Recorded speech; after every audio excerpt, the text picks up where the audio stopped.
Hi, I'm Shanti Mai. I'd like to share with you a story, a true story, about a young woman that taught me a huge lesson about how I and everybody I know, everybody you know, has an attachment to our stories and how very serious the outcome of our attachment can end up being. So this is a short story, but it impacted me deeply, and it was quite a few years ago. I'll never forget this young woman. I was living in Seattle. At the time, I actually had a car with me, which was not common when I lived in Seattle. I had time, free time, and I had cash on me. When I saw this young woman, all of that showed me that I could be in a very unique position to be of service to her. So here's the scene. She was running around in a busy part of Seattle, screaming, "They stole my purse! They stole my purse!" She was completely unglued. I could tell that she wasn't likely to perceive what I was saying, but I gave it a moment, and I stepped towards her, keeping my energy calm and kind of smaller to not upset her further. And I said, "How can I help you?" And she immediately screamed what you would have guessed, "They stole my purse! They stole my purse!" So I gave it quite a number of beats after that. I literally kind of went away a little bit out of her visual area and then came back in from a different angle, making my height and my energy even more calm and small. And I said again very clearly, "How can I help you?" To which she responded again, "They stole my purse, they stole my purse." And at that moment, it was like I was I was a gong, and I was struck by a mallet, boom. And I knew she was showing me, and through this story, future clients over the years, which I've used, how we can convince ourselves through our story that what other people would perceive as happening is not indeed happening. It's not registering for the person. At that moment, when I was struck as if I were gone, I knew that in the future she would tell the story that no one helped her.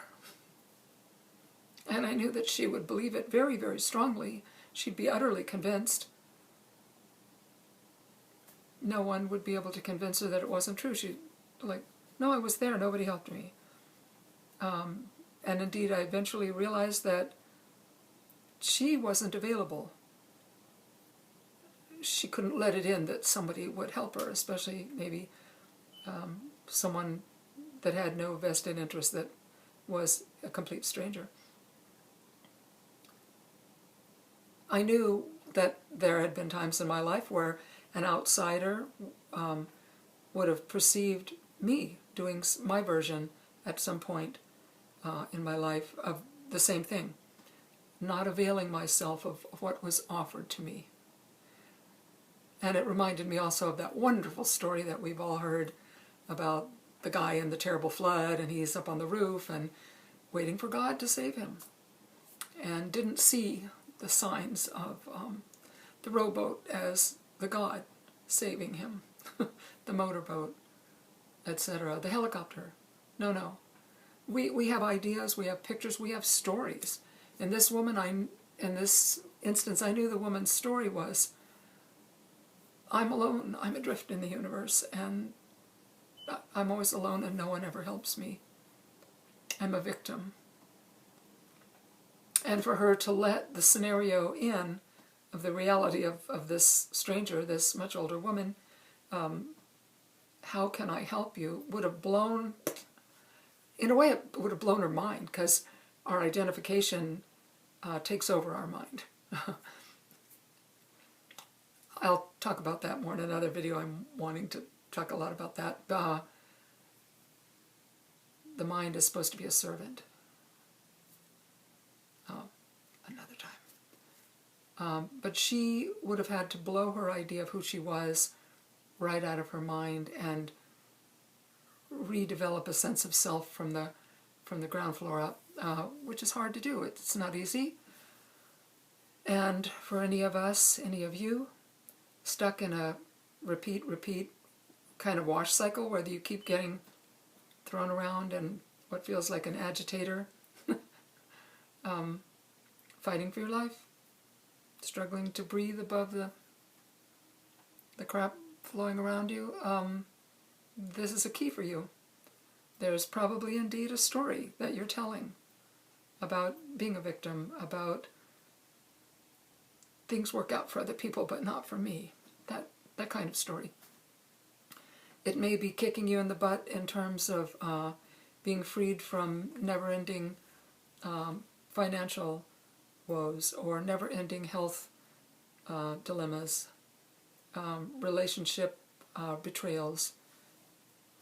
If you take a few moments, quiet in your head, in your mind, letting it be a servant, I'm sure that you will be more aware of what this could mean for you and your future freedom from your mind and its powerful and seemingly never-ending stories. So I'm Shanti Mai. If you like this video, please subscribe to my YouTube channel. Much love. Bye.